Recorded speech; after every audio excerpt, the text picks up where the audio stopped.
Chapter 47 of Genesis, a strange story. You will remember that Joseph is the second in command of all of Egypt. He is the second most powerful man in the world because Egypt is the dominant economy of the world. Joseph is in command and his family comes to live in Egypt. You might remember Pharaoh says, I know your family is arriving. I'm going to give you a place in Egypt for them to live. Joseph says, how about the land of Goshen? Do the folks in the cheaper seats know what I'm talking about? I'd hate to have to keep you here this afternoon for a remedial Bible lesson. So let's try this again. We're talking about Joseph in Egypt. Is that okay? Yes. Thank you. Okay, everything's okay, Pastor, don't worry. And Joseph arranges for his family to come down. Finally, the family arrives, and his father, old father Jacob, arrives. What does Joseph do? The obvious thing. He makes a meeting to introduce his boss, King Pharaoh, to his father. That's what anybody would do. Jacob, old father Jacob, walks into the room, and in chapter 47 of Genesis, King Pharaoh greets him in an astonishing way. I must tell you, it's a way I have never been greeted. I still remember the first time I ever met Pastor Larry. He did not greet me like this. Do you know what Pharaoh says to Jacob? Whoa! How old are you? Right? That's what the verse says. Jacob's answer is, oh, funny you should ask. The years of my life have been painful and tormented. I have suffered from the beginning all the way up to the present day. It's pretty bad. Pharaoh's pretty disgusted with all of this, and that's the end of the conversation. Pharaoh has nothing more to say. Because how unpleasant is it to be around whiners and grumblers and complainers? Now remember, there's no word for coincidence in Hebrew. There's no word for retirement. There is also no word for hero. Get it? Because nowhere are we told, hey, you know what, Moses is our hero. You got to live like Moses. No, that would not be correct. Moses was our great teacher. He gave us the Torah. God spoke to him face to face. He was a man of great humility, and he neglected his children. How many of you even know the name of Moses' two sons? Gershom and Eliezer. You know why you don't know their names? Because you never hear from them again.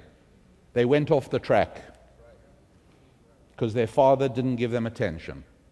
So everybody has faults. Nobody's perfect, only one. But the rest of us have faults, right? And so clearly, we don't have any particular hero. That word is not a good word. It means that I'm going to model my entire life on that person.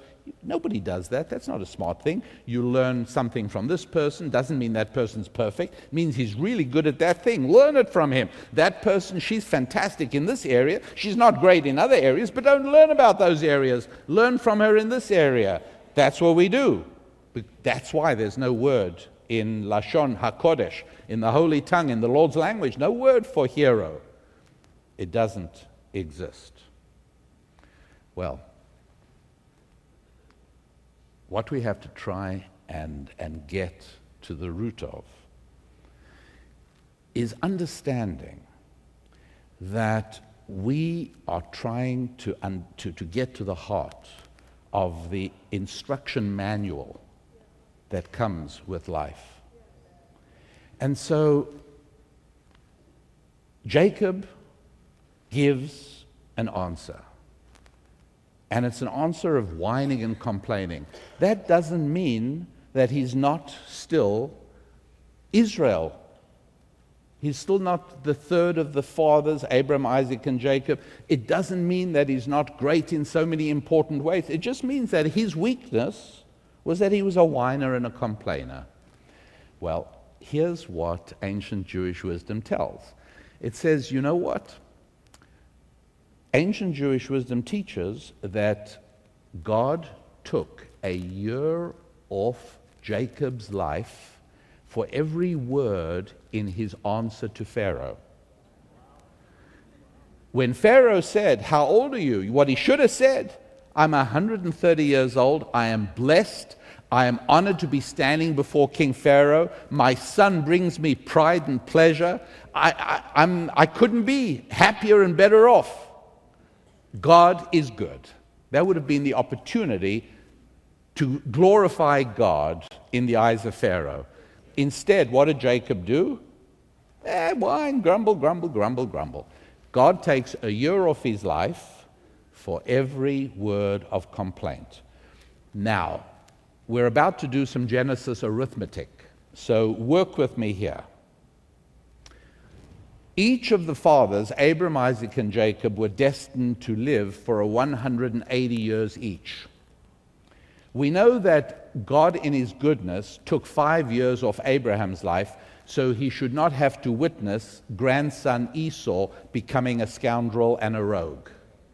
It's painful to see. God knew that Abraham would not want to witness his grandson becoming a criminal. And so it exactly the calculation of where Esau went bad. Abraham was 175 and he passes away. He's gathered back to God, so he doesn't have to live on the same world as an evil grandson. Isaac, no drama. With Isaac, Isaac lives the full 180 years. Jacob is now supposed to live 180 years, but we can see toward another chapter, he dies at the age of 147. So that's 33 years short of his destiny. That means that God removed 33 years, which means there must have been 33 words in his complaint, right? But here's the problem. If we count the complaint, it's actually 29 words, and we're missing 4 words. Ancient Jewish wisdom says, no problem, you're not missing 4 words. The 4 words are Pharaoh saying, "How old are you?" Wait a second. I understand that. That now gives me 33, but it's not fair to take years off Jacob's life because Pharaoh said, "How old are you?" I think it's fair to penalize Jacob for all the words, the 29 words of grumble and whining and complaining. That's fair enough. But why penalize him because Pharaoh said, "How old are you?" And ladies and gentlemen, the Torah's response is scary and brilliant all at once. It is Jacob's fault that Pharaoh said, "How old are you?" You know why? Because he looked unbelievably old. Pharaoh in his head had a mental idea of how old Jacob should look. He probably thought, yeah, I know how old Joseph is. He's the youngest son. I guess, Jacob is probably a good, healthy, middle-aged 130. Jacob walks in, and he looks like the 900-year-old man.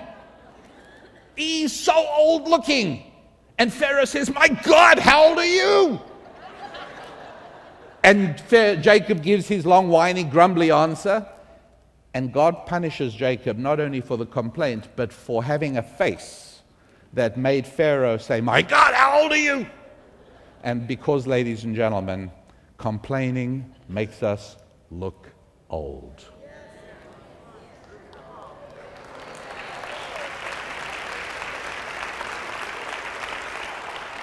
All you have to do is look around and think of people you know who look young looking.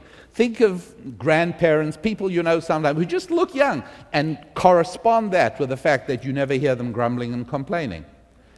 And folks that you know of as grumblers and complainers, take a look at their face next time and you'll see they look older than they really are.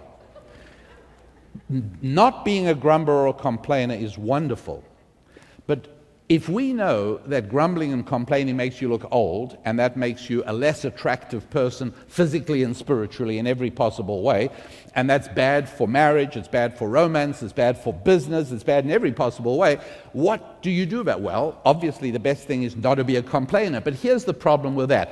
That isn't the opposite, that's just zero. In other words, if being a complainer is really bad and it's over at this end of the scale, And now we're saying, okay, nobody here is ever going to do any more grumbling and complaining. Okay, great, that brings you to here.